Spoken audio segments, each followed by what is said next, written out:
or my birth certificate,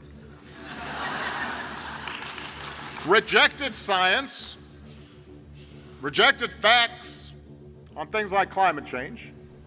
Everyone, you're about to watch a moment that many Democrats have wanted to see from party leaders for years.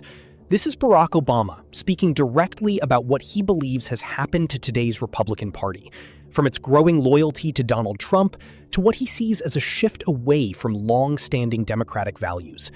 Watch this. But over the past few decades, the politics of division and resentment and paranoia has unfortunately found a home in the Republican Party. This Congress has championed the unwinding of campaign finance laws to give billionaires outside influence over our politics, systematically attacked voting rights to make it harder for young people and minorities and the poor to vote, handed out tax cuts without regard to deficits, slashed the safety net wherever it could, cast dozens of votes to take away health insurance from ordinary Americans, embraced wild conspiracy theories like those surrounding Benghazi or my birth certificate, rejected science, rejected facts on things like climate change, embraced a rising absolutism from a willingness to default on America's debt by not paying our bills, to a refusal to even meet, much less consider, a qualified nominee for the Supreme Court because he happened to be nominated by a Democratic president. None of this is conservative.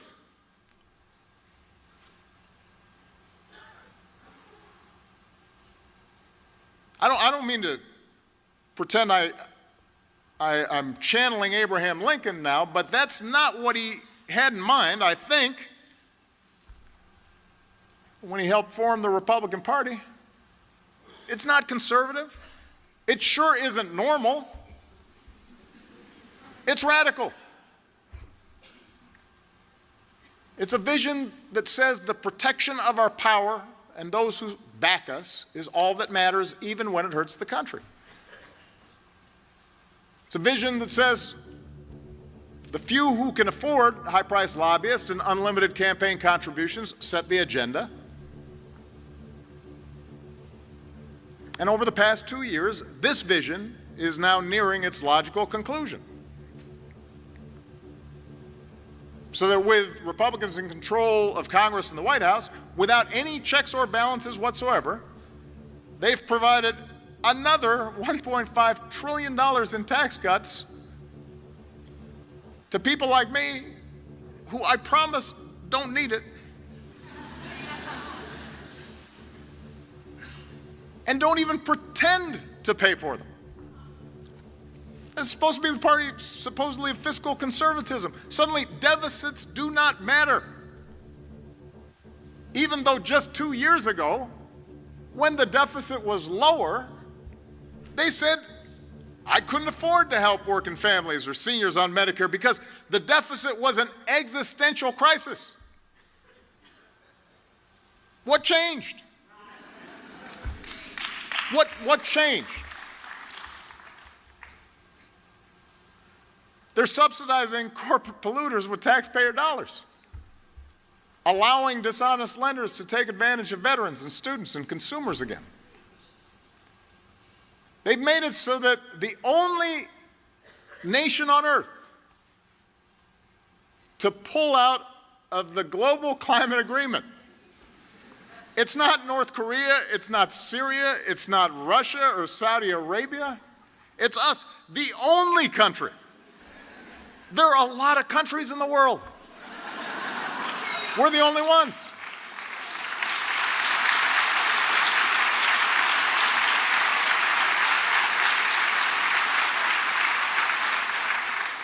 They're undermining our alliances, cozying up to Russia.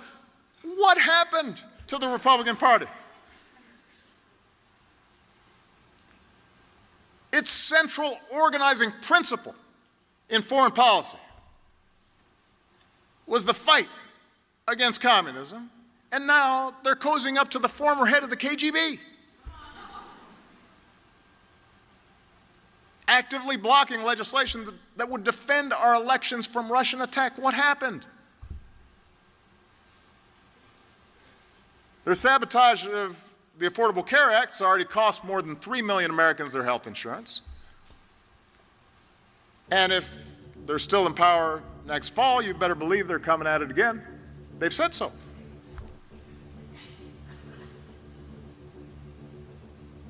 In a healthy democracy, there's some checks and balances on this kind of behavior, this kind of inconsistency. But right now, there's nothing. Republicans who know better in Congress, and they're there, they're quoted saying, yeah, we know this is kind of crazy, are still bending over backwards to shield this behavior from scrutiny or accountability or consequence.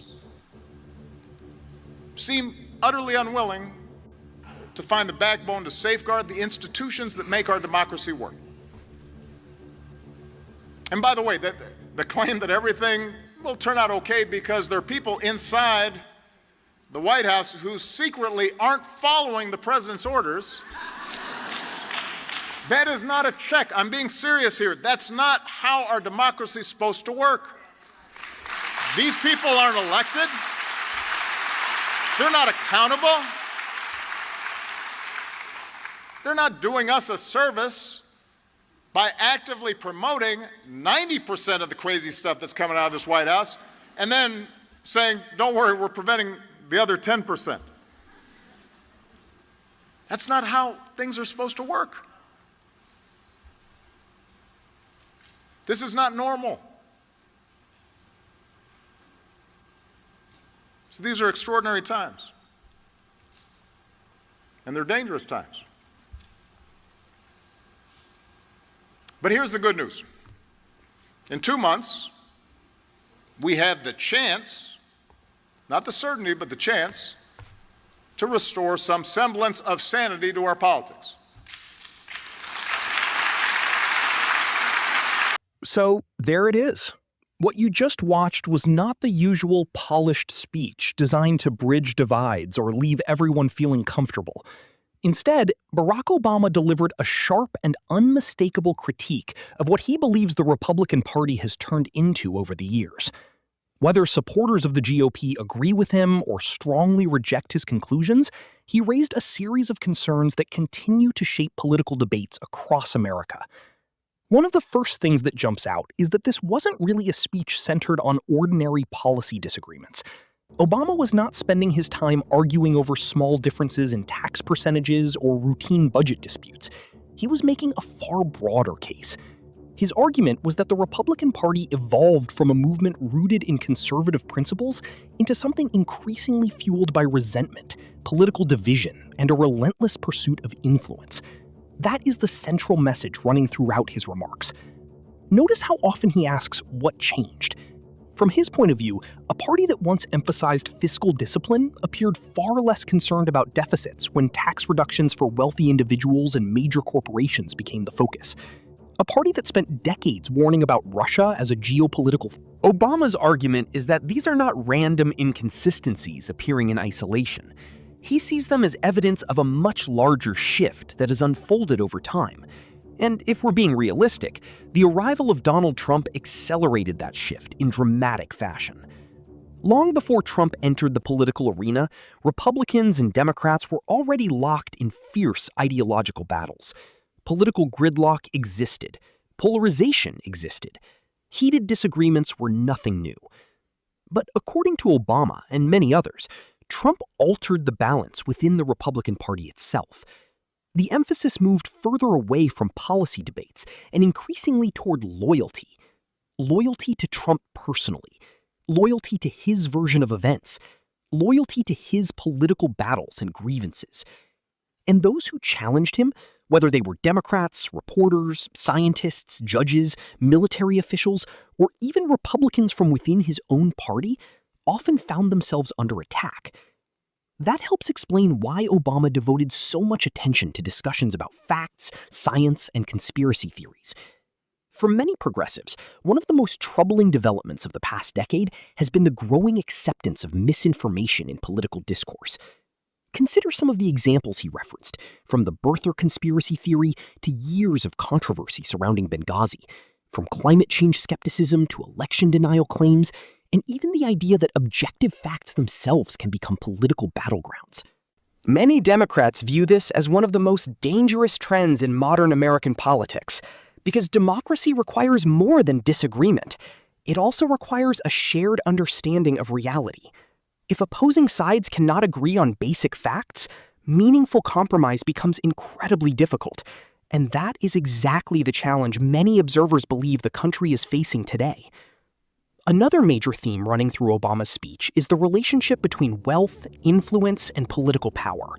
He repeatedly returns to the idea that large donors, powerful corporations, and well-connected lobbying groups have gained enormous leverage within government institutions. Conservatives often respond by arguing that economic growth benefits everyone, and that lower taxes encourage investment and job creation. Obama, however, presents a different perspective. He argues that the economic system increasingly favors those already at the top, while many working families struggle to keep up. That is why he specifically points out that people in his own financial position do not need additional tax cuts. He is attempting to make a broader point about priorities. Should government primarily focus on helping billionaires expand their fortunes, or should it concentrate on healthcare, education, infrastructure, wages, affordable housing, and long-term economic stability for ordinary citizens? That is the conversation he wants people to have, and it remains highly relevant today. Across the country, many Americans continue to... Obama clearly views the withdrawal from international climate agreements as a significant error with long-term consequences. But his criticism extends beyond environmental concerns alone. He frames it as a question of leadership. His argument is that the United States is strongest when it takes an active role in addressing major global challenges, rather than stepping away from them. Whether the issue involves climate change, international partnerships, public health crises, or the defense of democratic values, Obama believes America benefits when it remains engaged with the wider world. Yet perhaps the most powerful element of this entire speech is the warning that lies beneath every point he makes. Obama is not simply criticizing one political party. He's expressing concern about what can happen when democratic institutions begin to weaken. He points to concerns over voting rights, claims that elections are challenged without evidence, courts becoming increasingly politicized, and political rivals being portrayed as enemies instead of fellow citizens. He warns about what happens when holding power becomes more important than defending principles. That theme ties together nearly every argument he presents. It also explains why this speech continues to resonate with many people on the political left. For progressives, Obama's message is not merely about Democrats competing against Republicans. They see it as a larger debate about democracy itself and the risks of authoritarian tendencies. It is about whether leaders respect institutions when outcomes do not favor them. It is about whether truth still matters in public life. It is about